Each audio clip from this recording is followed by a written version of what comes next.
The average person might be led to believe that Illinois completely legalized cannabis in 2020. As you know, it'll become official January 1st, Illinois becoming the 11th state in the union to legalize adult-use recreational marijuana. Illinois became the 11th state to legalize recreational cannabis. It will be legal to buy marijuana in Illinois. This is the story about how Illinois failed to achieve meaningful reform in their cannabis policy. Just seems like there are a lot of gray areas there. Well, yeah, in the case of the woman whose home keeps getting raided, she's like, well, why are they busting in my door after midnight over something that Illinois says is legal? Right. And I want to highlight that in its first year of legalized recreational marijuana in the state of Illinois, they arrested 3 times as many black people for possession than any other race. So we're still seeing this level of inequity, discrepancy that we were seeing even before this move to decriminalize and legalize, which are 2 separate things. That's not, they don't mean the same thing, which I think is really important. We've run into so much cannabis, we've run out of places to put it. Why are they arresting so many black people for something that seems to be legal there?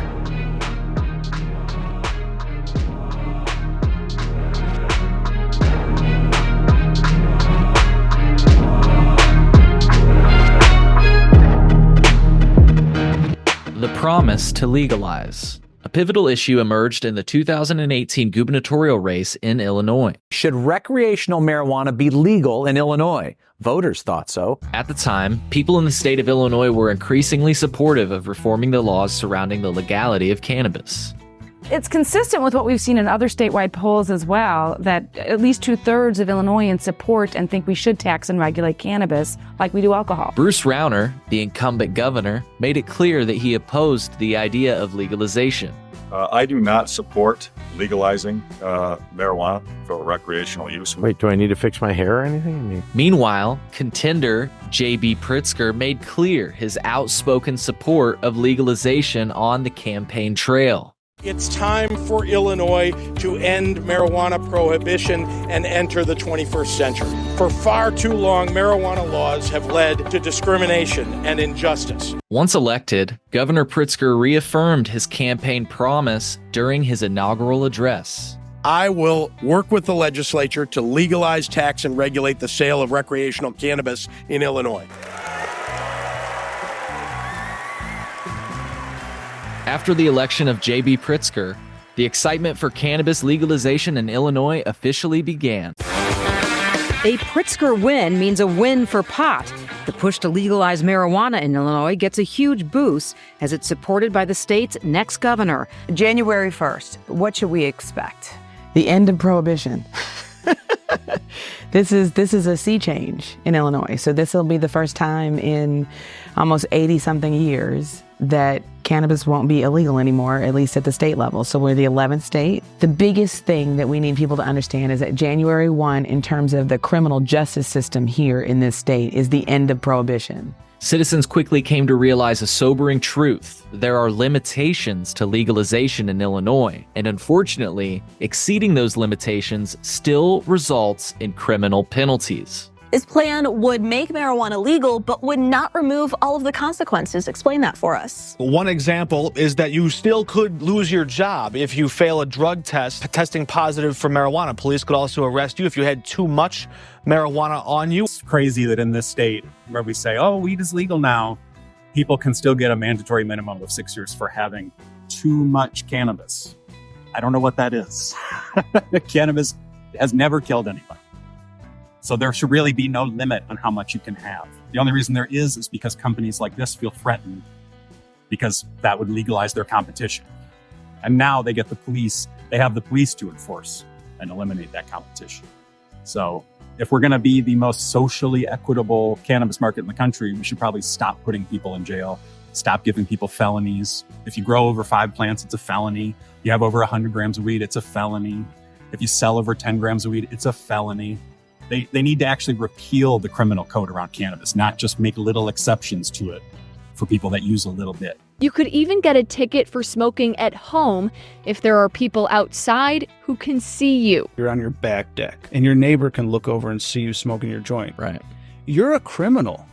It's not like the cops come and give you some, $75 ticket. You are a criminal. just like if you were smoking a joint in 2018 on your back deck. It's the same thing. Problem is we're in a state where we say it's legal. We say we're progressive on cannabis, but we still have more ways now to get in trouble, criminal trouble for cannabis than we did before 2020. Yes. Yeah. Which is the problem. While the state is seeing green, some are seeing red at the mixed messages on marijuana. In 2019, the governor made good on a campaign promise, signing a bill to legalize recreational marijuana. As we stand here on this historic occasion, The change in law brought lines outside dispensaries and a windfall of $162 million in tax revenue for the state. But according to law enforcement, what legalization has not done is put drug dealers out of business. Despite the legalization of cannabis, the black market for cannabis has absolutely continued to thrive.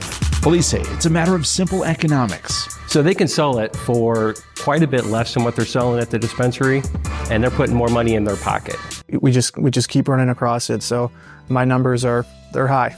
So much so, they're running out of space. So this is one of our storage areas that we had to come up with. We've run into so much cannabis over the last year that we've run out of places to put it. Most of it intercepted on its way from the West Coast, brought here by road or rail, and sometimes hidden in containers like this one. This is about a pound here. And inside the container that it was in, there was over 1,000 pounds of child's play set. That's what was being shipped across country. With 1,000 pounds of marijuana inside. There is a lot of high quality marijuana and other THC products coming in through the black market. So, where did Illinois go wrong? There's still penalties involved and included in this bill that could result in criminal action against people who may not understand what legalization actually means in implementation form. Why are they arresting so many black people for something that seems to be legal there? Because it's $1 billion industry for this state, and because the state wants to protect its revenue stream that it's getting from the legalized sale at dispensaries. That's why. Is it actually legal?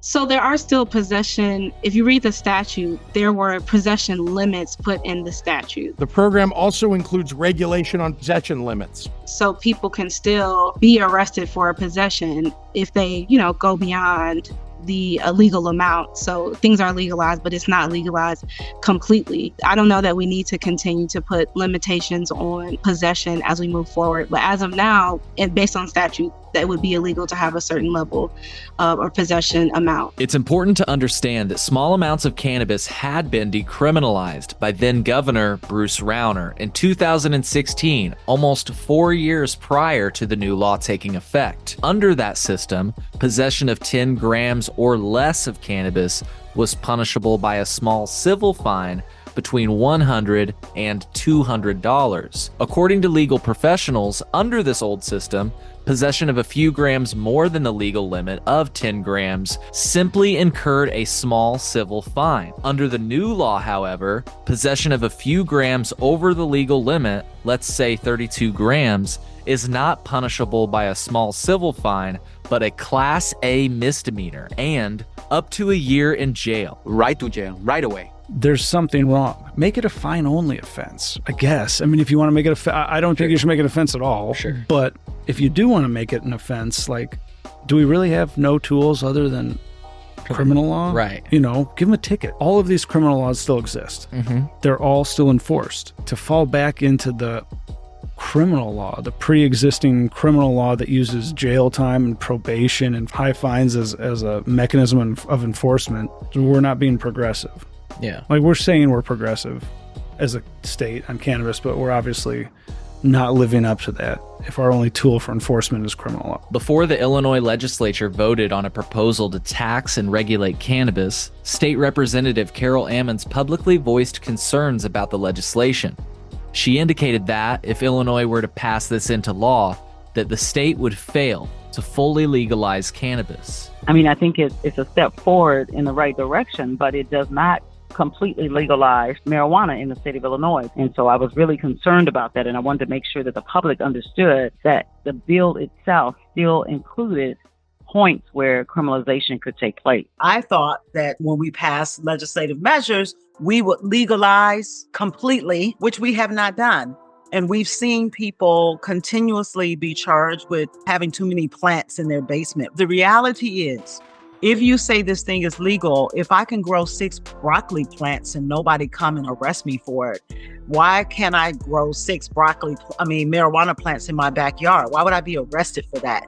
Except that the cannabis industry that is able to make it illegal for me to do what I'm doing so that they can corner the market. That's all it is. And we've seen this over and over and over again in so many ways. According to the Chicago Tribune, early drafts of the Illinois Cannabis Regulation and Tax Act included provisions which would allow all adults to cultivate cannabis at home. But this language was ultimately removed from the final language of the law due to objections from licensed cannabis cultivators and law enforcement. Currently, only medical cannabis patients are allowed to grow cannabis at home, and even then, the activity is heavily regulated with strict penalties for non-compliance. If we just shut down the idea of home grow, that's wrong. The fact that a person actually grows cannabis at their home, and to think that we can actually send the police there to arrest them, and if growing a plant of cannabis is something that they enjoy, they should be able to do it. The way I like to say it, and I want to see if you're down with this, I always say cannabis is not legal until we can grow, possess, use as much as we want, need, or please. Wow. People would say, well, that means that we can have cannabis growing in fields like corn. Would that be okay? I mean, would it hurt anybody? I think there have been kind of a understanding amongst people that decriminalization is like a step towards legalization. And my take on it, after having seen Illinois, which claims to be one of the most progressive states on cannabis, decriminalization is the goal beyond legalization.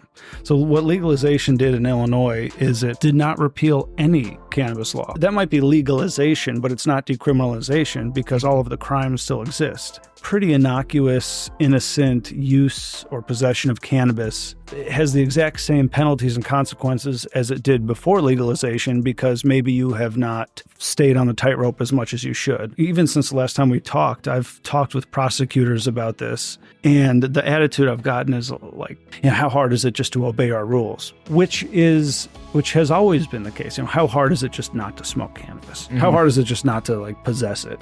I don't want you to come crying to me. So the tightrope, it's hard to stay on the tightrope. Definitely in many cases it's hard, and we can talk about that. But in some cases, my favorite one that we'll be talking about today, it's arguably impossible. Right. And I'm talking about Illinois Supreme Court will soon decide whether the smell of pot is enough reason for police to search a car. Even if, say, the driver were to say, yeah, it's right here. I have the cannabis in this old prescription pill container, which is child resistant. It's got the child resistant top. It's sealed. Is that not good enough? If the officer says, I can smell it, the officer can then effectuate an arrest, put the person in handcuffs, take them to jail, make them post bond because they've committed a Class A misdemeanor punishable by a year in jail.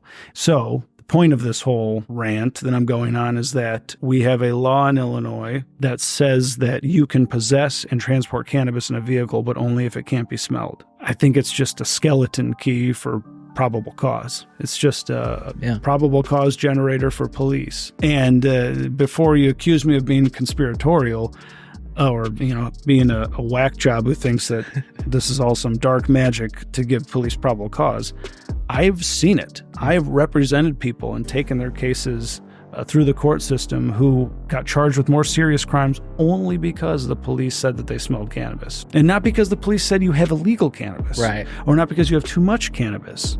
Or not because you're high on cannabis. Mm-hmm. But because I can smell it, and that's it. So that's where we're at right now in Illinois. Yeah. And I hope it changes. Just to put a finer point on that, something you've mentioned and I've experienced is independently, so I don't think it can be totally chalked up to anecdote.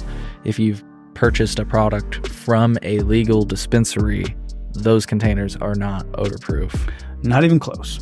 Some of their cannabis that I've bought before is in a glass jar. It's like a little glass jar that you might like get a cosmetic in. Yeah. Kind of a loose fitting plastic cap. Right. You put that in your car and come back in a half hour, you can smell it easily. Mm-hmm. And if it's 90 degrees outside, it smells like, Cheech and Chong's lowrider. It's way over the top smelly. Hey man, am I driving okay? I think we're parked, man. The fact that arrests are still happening, that does point to the fact, and you looked at this as well, the illicit market remains strong. And a lot of people, different depending on the demographic, but a lot of people are still turning to that illegal market to obtain their cannabis, right? That's correct. The Tribune did a nice story a couple years back. Their angle on this was that the arrests in Chicago were occurring in places where there weren't dispensaries. So we took another look at that again. We updated that information and found that that's still the case. And that suggests that one reason that people turn to the illegal market is that it's just more convenient for them. They don't have a dispensary near where they live. And unfortunately, at least that's true in Chicago, the lack of dispensaries happens to be in neighborhoods that are primarily ethnic minorities and poorer neighborhoods. That's still a concerning issue. And one of the criticisms of Illinois' tax act, the Cannabis Tax Act, is that the taxes are so high that cannabis is more expensive to get in a dispensary, even if you have one convenient to you.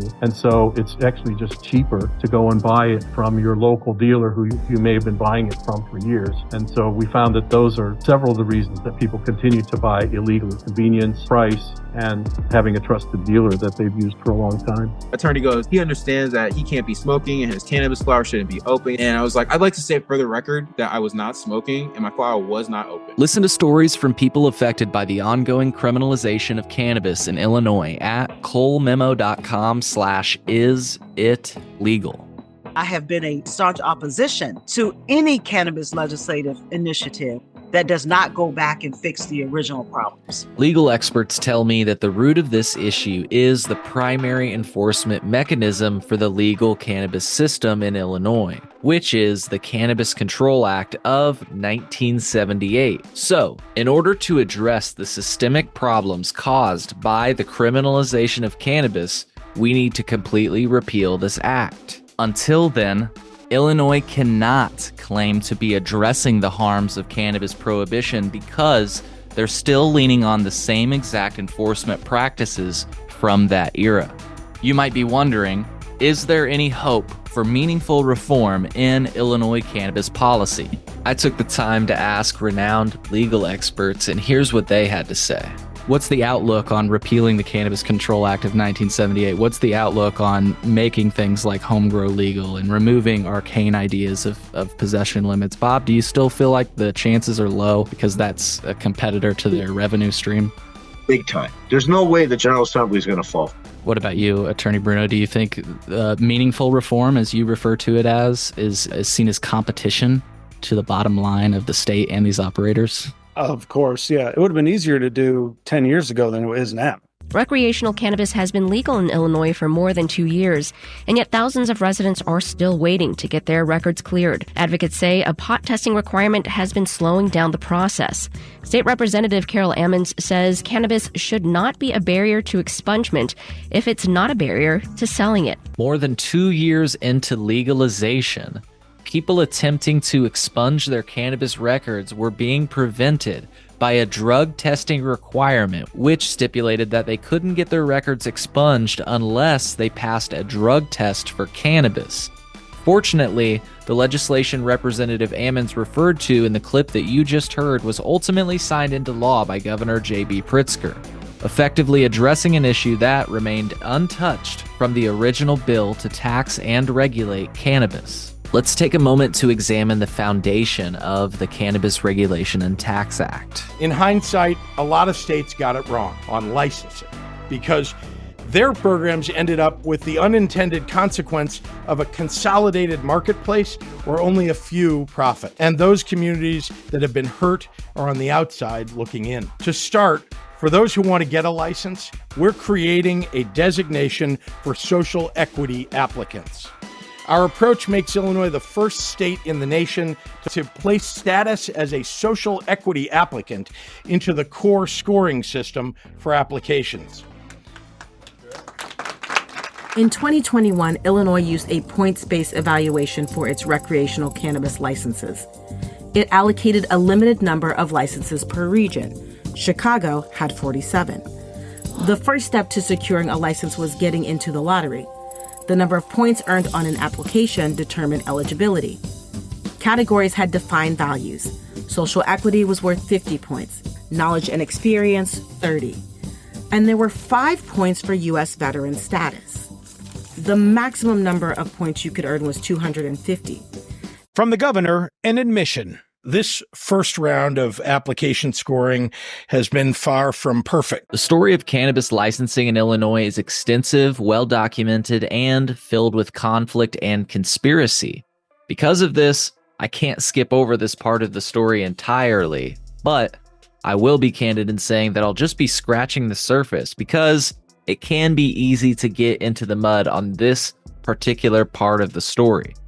If you've noticed, I've provided citations for everything covered in this documentary so far. For those who want to dig deeper, check out the bibliography at the end of this presentation or visit colememo.com/history. There you'll find more of my research on Illinois cannabis policy, including interviews with advocates and activists from the 1970s and 1980s to the 2000s and modern day. Once again, that's colememo.com/history. So, right out of the gate, the state of Illinois was under fire for a controversy surrounding the initial round of cannabis licensing. Before we move on, let's briefly listen to professional journalists that reported on the initial round of cannabis licensing in Illinois. What was announced was the results of the dispensary scoring process for the 75 licenses. We never got an exact number from the state, but we were told over 700 applicants submitted over 4,000 applications. And the key thing is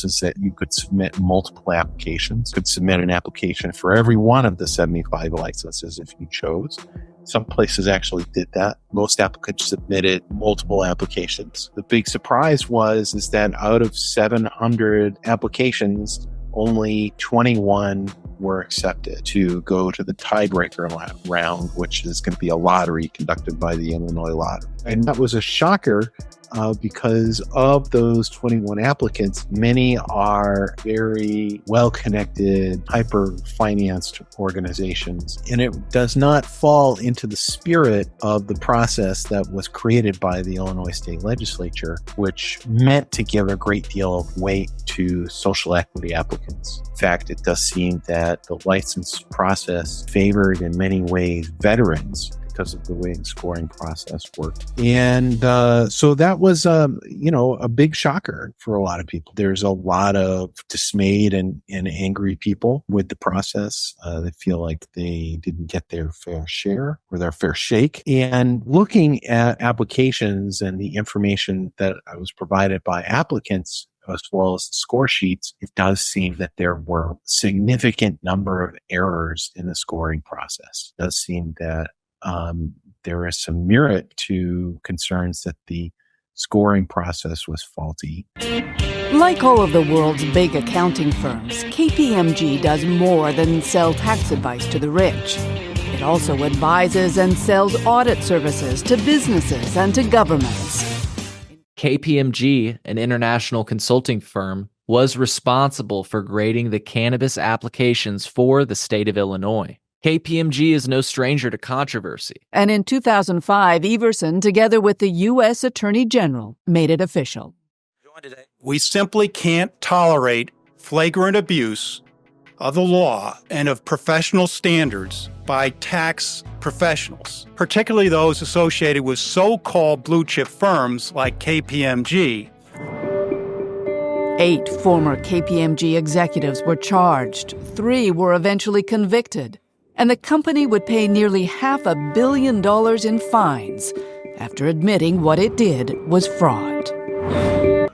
One of the applicants, a gentleman named Hamid Kamal, he is part of a team that also includes former Chicago Police Superintendent Terry Hilliard. Hamid Kamal applied as part of this team, and Hamid is a risk consultant for KPMG. And the Sun-Times was able to get KPMG to confirm that he is an employee with them, although KPMG says, well, he's not involved with the scoring process, that is a real black eye for KPMG and also for Hamza Kamal. I'm surprised that KPMG didn't have a policy against their employees applying, and I'm surprised that the state didn't include a policy as part of their contract that KPMG employees could not apply. I mean, it's a interesting thing because, these little details about what happened with the KPMG thing have kind of filtered out weirdly.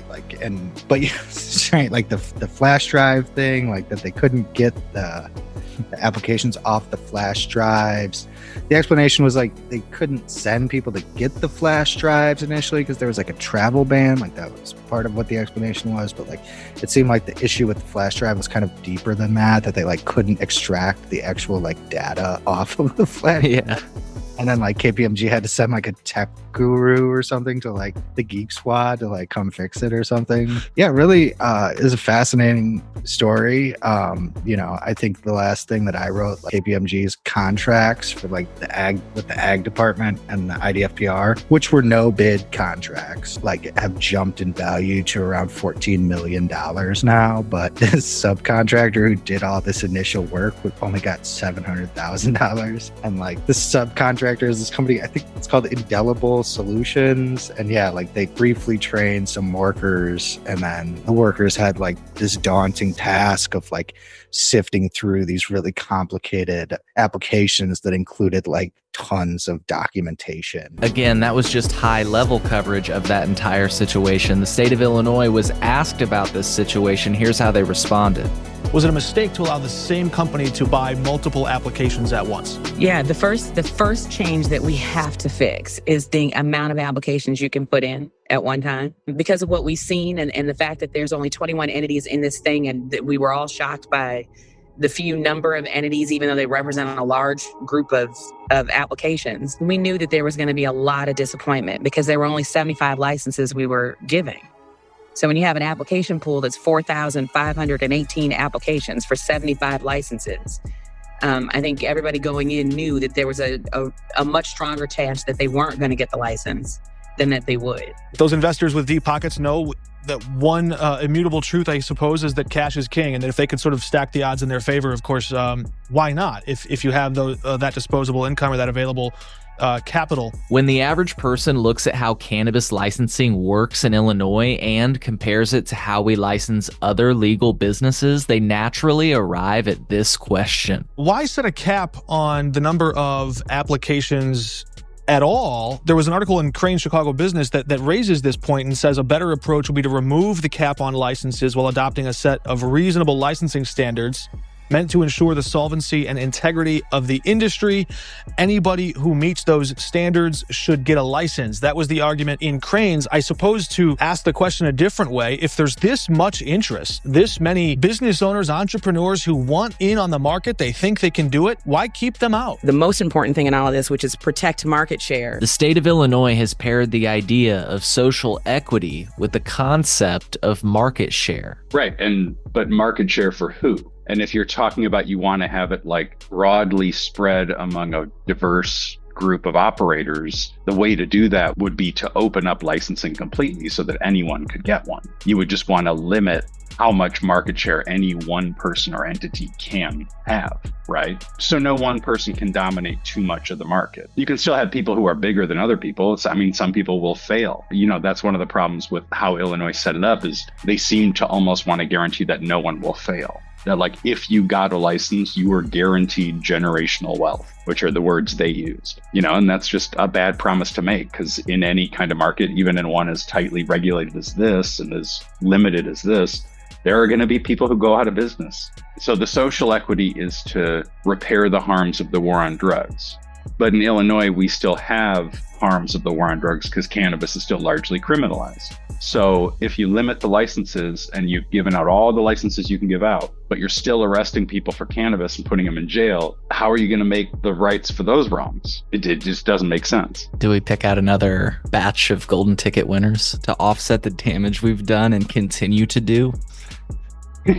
Well, repair the harms of the war on drugs, but you have to take part in this lottery for that to happen. Representative Ammons, what would a truly equitable cannabis program look like to you?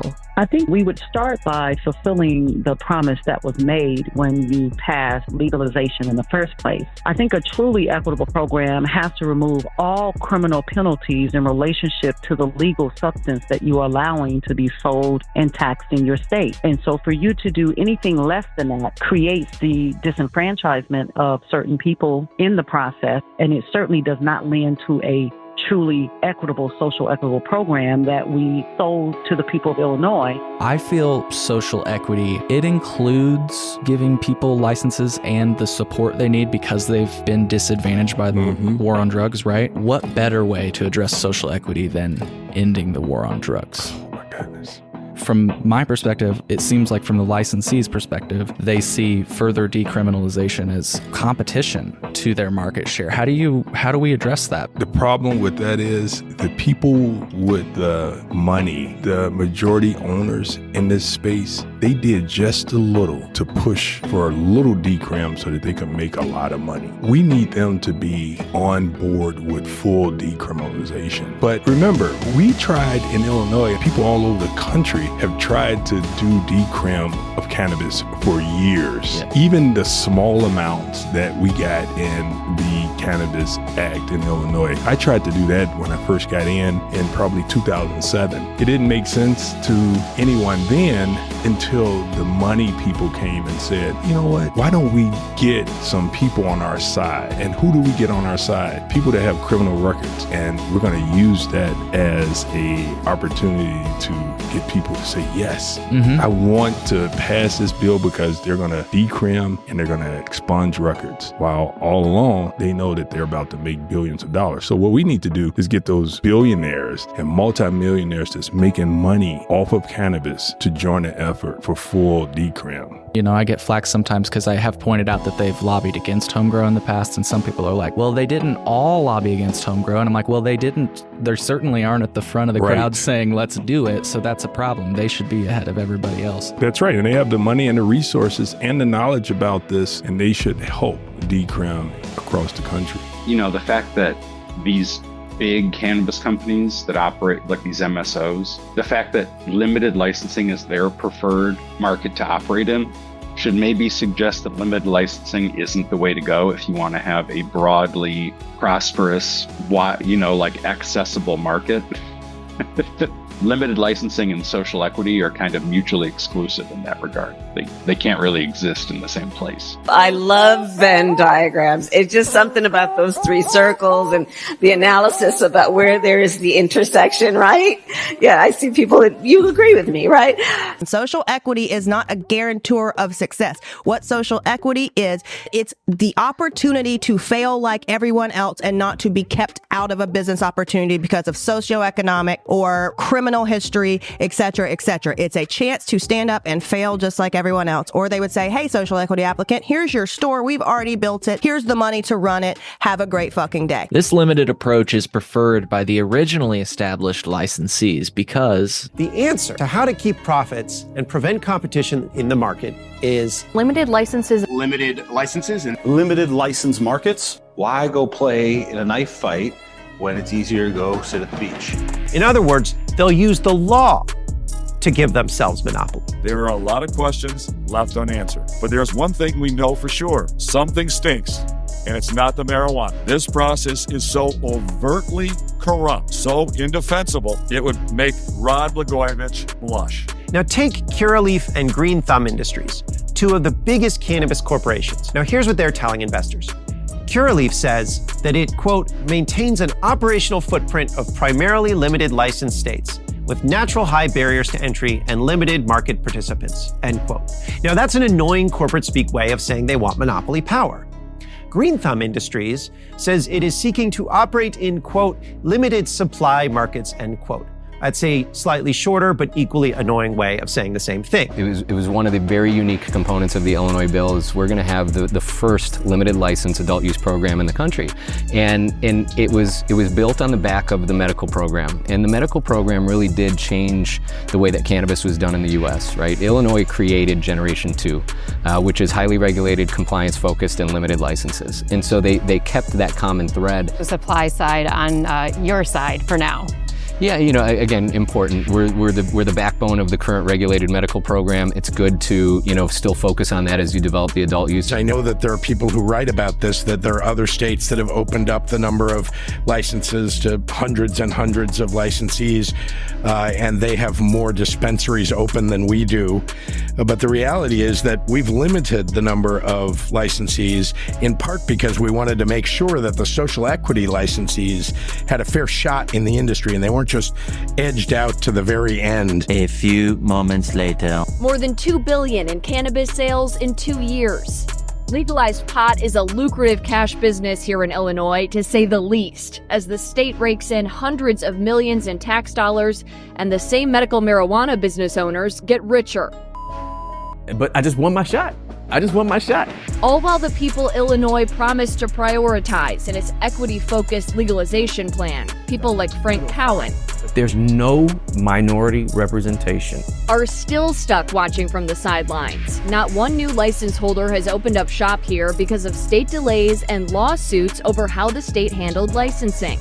Kudos to JB Pritzker, Governor Pritzker, for coming down with this social equity program, but it's been a complete disaster. Not $1 of sales was documented going to Black or brown owners when the study ended in 2023. Instead, white male owners took in 78% of recreational dispensary sales and 91% of grower sales. There have been several outspoken critics of limited licensing over the years. Nobody's asking whether or not any of this is right when you say, well, why are we only giving out 75 licenses?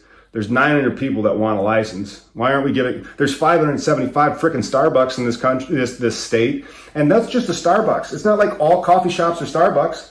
How many liquor stores are in this state? Why we think that we have to limit the amount of cannabis licenses to fewer than the amount of Starbucks is beyond me. Danielle Perry, who was appointed by Governor Pritzker to be the Cannabis Regulation Oversight Officer for the state of Illinois, is one of the only cannabis regulators in Illinois to suggest that limiting licenses may not be the best way to achieve social equity. The truth is, I think it's a larger issue at hand. And the issue is we had an application process that was competitive. Because it's a competitive process and the goal was to get the people with the highest score, if you didn't have the highest score, you didn't get the licenses. And so I think the larger question is it important for us, and should we in the future do a competitive process with points, and should we have limited licensing? Because to me, when you have a small amount of licenses, you make it based on how well you got in the points, it usually ends up being how much money did you have to be resourced enough to support? We knew on the front end that it was going to be impossible for those that were hardest hit by the war on drugs to be able to be owners and operators in the business. Illinois Representative Carol Ammons had introduced a competing legalization bill that would have allowed an unlimited number of new indoor and outdoor growers, and would have required that the majority of those licenses for growers and retailers go to minorities. You actually introduced your measure to legalize cannabis, which I argue would have actually done that. Residents would have been able to grow up to 24 plants. I didn't get the impression that you would have license limitations or really continued criminalization of cannabis. The Tribune even said the measure is unlikely to pass because lawmakers are expected to act on a more restrictive proposal that's been in the works for more than a year. That's correct. I'm just curious, why do you think your bill didn't get widespread support, given the fact that it is a better bill? It's more progressive. It actually addresses the root problem. I mean, the industry didn't write it. That's why. Representative Ammons' proposal to legalize cannabis also would have prohibited any cannabis company or political action committee from making a campaign contribution to promote a candidate or public official. Ammons' bill never got past the committee level and ultimately died at the end of session. Let's set aside the topic of campaign finance for a moment. It's important to note that legalization was one of the last products of the Madigan era in Illinois politics. This often overlooked aspect of the story reveals how the legislation might have been shaped by the political climate of the time. One thing is for sure, no bill gets passed without his blessing. I decided years ago that I wanted to be a strong legislative leader, an active legislative leader. There have been others in the history of the legislature that took a different view. I would hope that acting from a position of strength, that I do good things, not bad things, I would hope. Under the Constitution of the United States and the Constitution of Illinois, legislative bodies develop their own rules. So if you've got a leader who wants to control things and his majority is willing to let him, Illinois just has unique rules that allow one person to make a decision on whether a bill will see the light of day. What is controlled by the speaker is basically what bills get into rules and then where they get assigned. How one passes legislation is the first thing you draft it, you get a bill number. And then that bill number has to be assigned into a committee for a hearing. And how a bill is assigned into a committee, it goes into a committee called Rules, and then Rules makes the assignment. The Rules Committee is a catch-all committee. Typically, in most states, they're service committees. They're traffic cops to make sure bills go to the right place for the right consideration. In Illinois, it's where ideas that the Speaker and the Senate President don't like go to die. A lot of important reforms have died because the Speaker didn't want to see them move forward. When asked about cannabis legalization, Madigan reportedly expressed concerns about the licensing process. He also had issues with parts of the legislation focused on criminal justice reform. There are some very controversial aspects. House Speaker Michael Madigan said Monday forgiving teenagers who screwed up is one thing, but drug dealers, entirely another. After the heat of the legislative session, pressure began to mount on Michael Madigan as a result of his questionable conduct during his time in office. Governor Pritzker worked with Madigan to pass a capital plan, recreational cannabis, sports betting, and a minimum wage increase. We began the session by raising the minimum wage at the urging of the governor.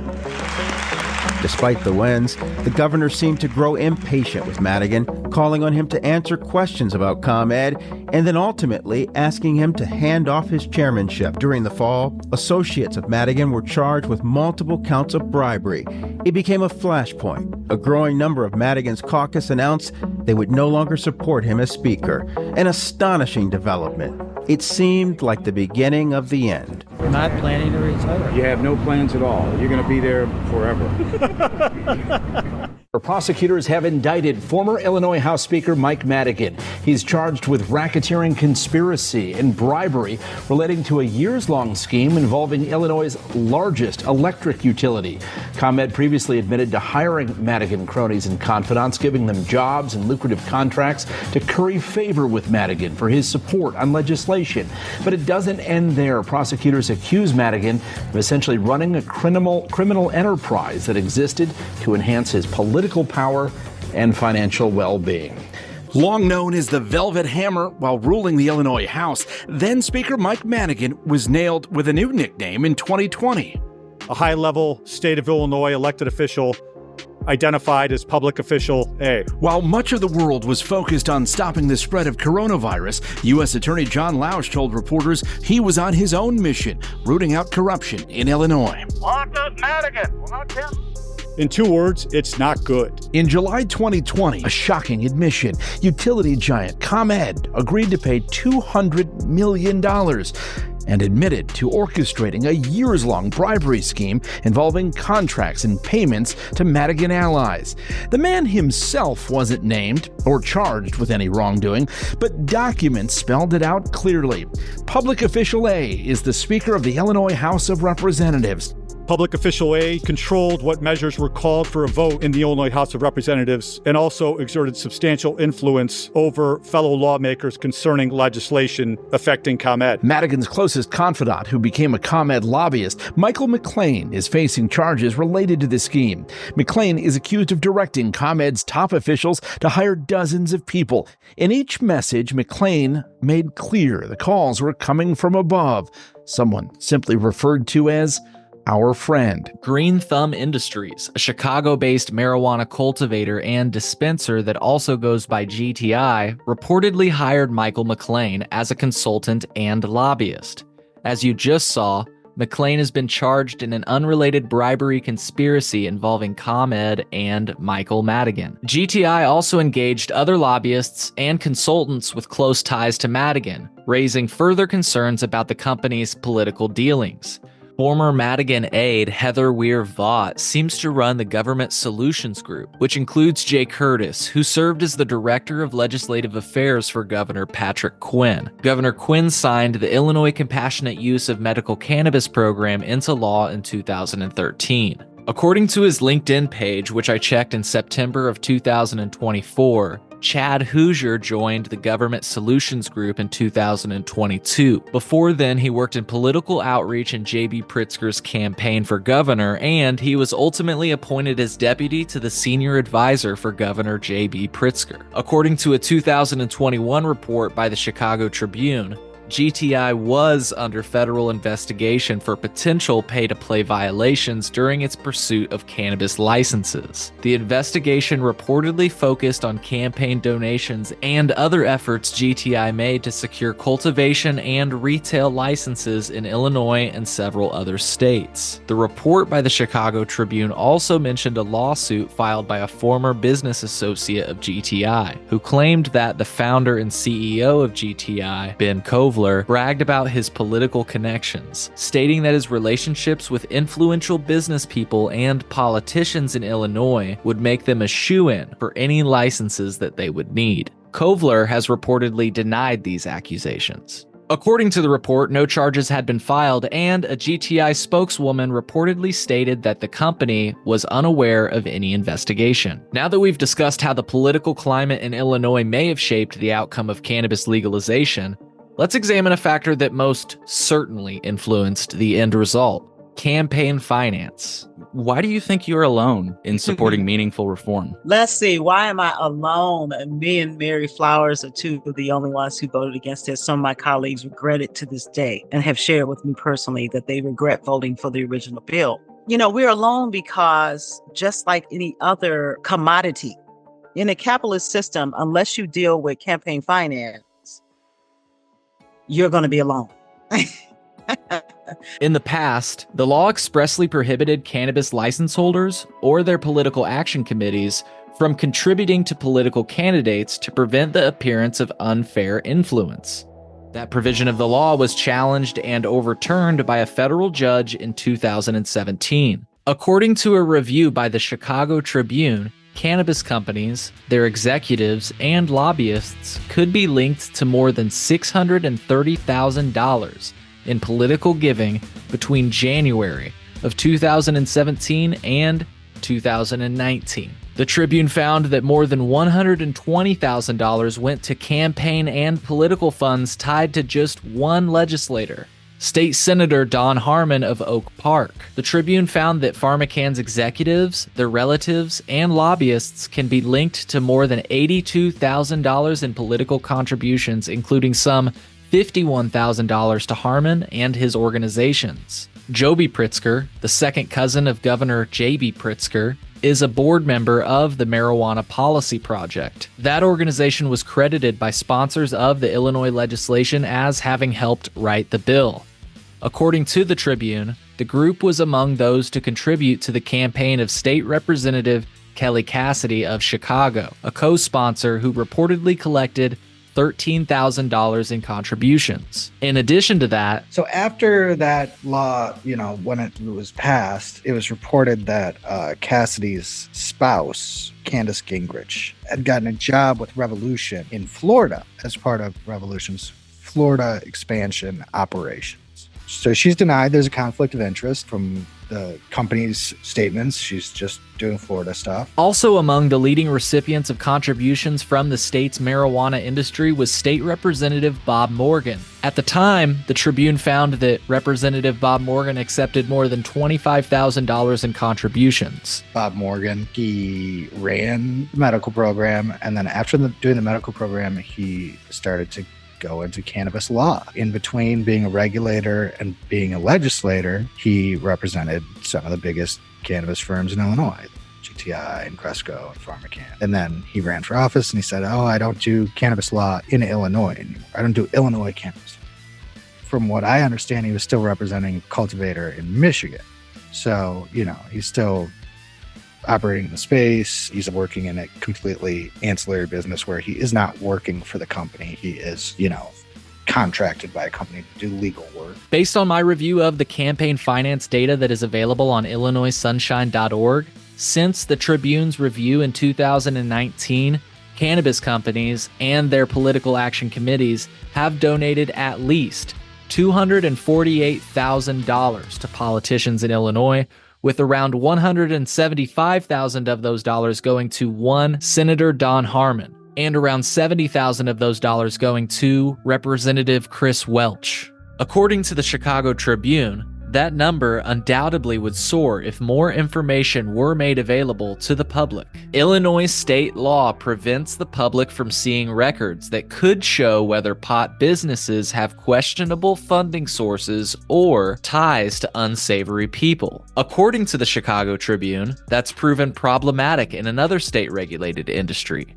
gambling, where revelations of reputed mob ties had sent officials scrambling. Concerns about lack of transparency reportedly came up a year before the passage of the law that legalized adult use cannabis. Senator Heather Staines and Representative Kelly Cassidy, sponsors of the legislation, vowed to, quote, make ownership data completely accessible, end quote. Despite that pledge, their bill ultimately passed with a confidentiality provision that remains in place to this date.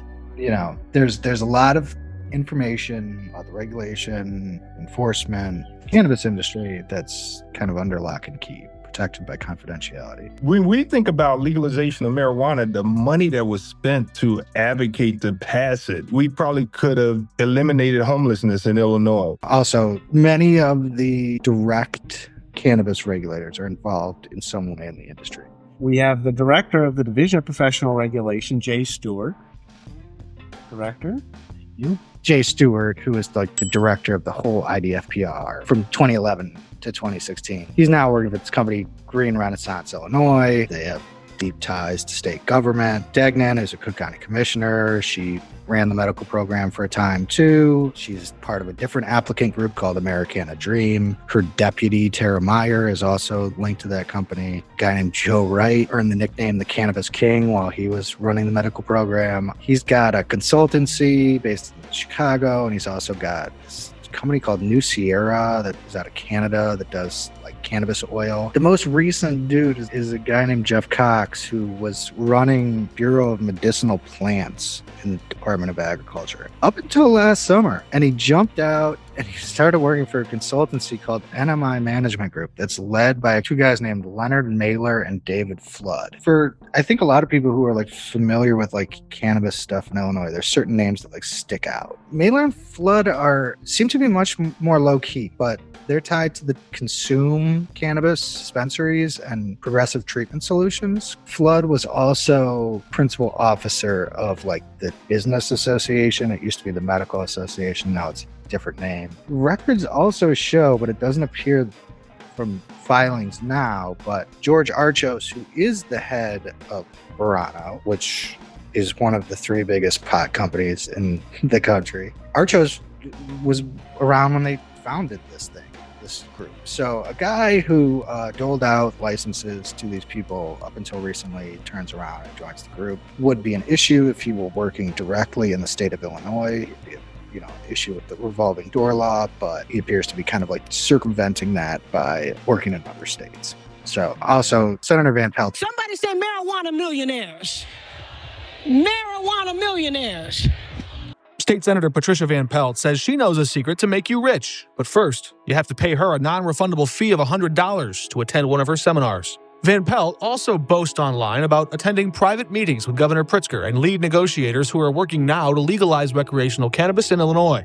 But even though she's a public official, her seminars and secrets are not available to the general public.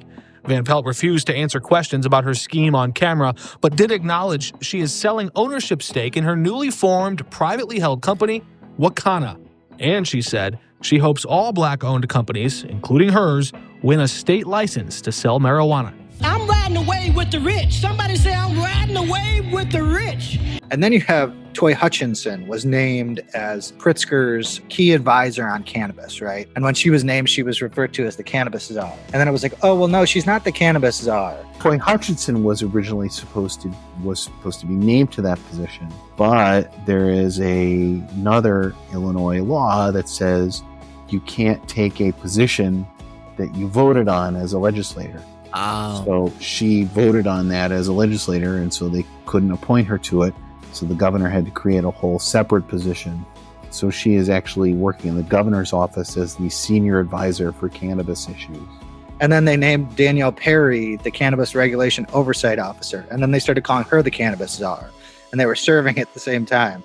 Hey, Danielle, how's it going? Good. How are you?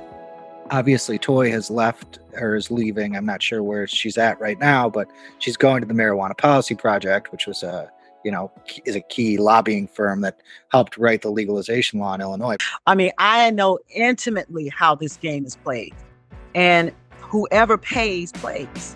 I totally understand how this works. So you'll look and say, oh, these people don't really support her campaign. No, because I don't ask them to. There is a real fundamental problem in every state in this union, and it is called campaign finance. And unless we deal with campaign finance, people believe that if they elected me and sent me to represent their interests for my community, right?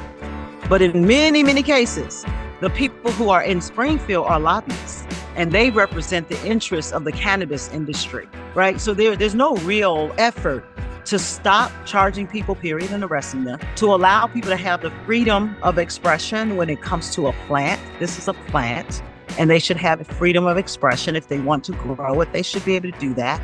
And this concept of keeping the licenses constricted, that's the part that reminds me of an earlier period of time, the gold rush, right?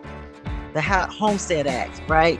These constrictions that the government is going to control who can get in and cannot get in. That's part and parcel to the reason why you have already seen social equity people going out of business. More than 20 days before the new law took effect, Representative Ammons predicted most of what has been depicted throughout this entire video. This is the warning she gave before the Cannabis Regulation and Tax Act officially became law. It is not good enough that we simply expunge records for those of low-level marijuana possession. That is not good enough. That young black men and women have to walk around and be saddled with the results of this legislation going forward. We know that the people who are going to benefit from this are already benefiting. They're already benefiting economically. We know that black communities from the top to the bottom of this state are struggling economically. And this does nothing to solve that problem. And so I call on my colleagues to look at this issue as a justice issue and not a revenue one. We understand that the state is strapped for cash, but it is certainly not because black communities have stolen those dollars. We have been denied equal justice under the law, and we have been stopped at 3 to 4 times higher rates than any other community. And we call on justice today for our communities, and this measure must be looked at as simply a beginning and not an end. We will not stop fighting for our communities from this day forward. I refuse to vote on a bill that would not allow me to speak to it. And I hope that people of Illinois will do better for the communities who are suffering. Do not make them victims. Do not make them victims of our legislation.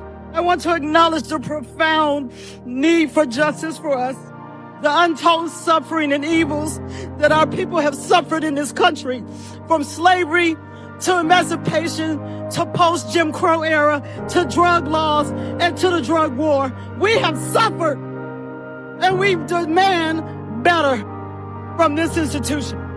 I hope that we are not doing the wrong thing by our community. I do appreciate all the work that has been done to get us to this point, but I don't believe we've done all that we can do to bring about justice and equity. Thank you so much, Mr. Speaker, for allowing me to speak today. And thank you so much for all that you do. Thank you.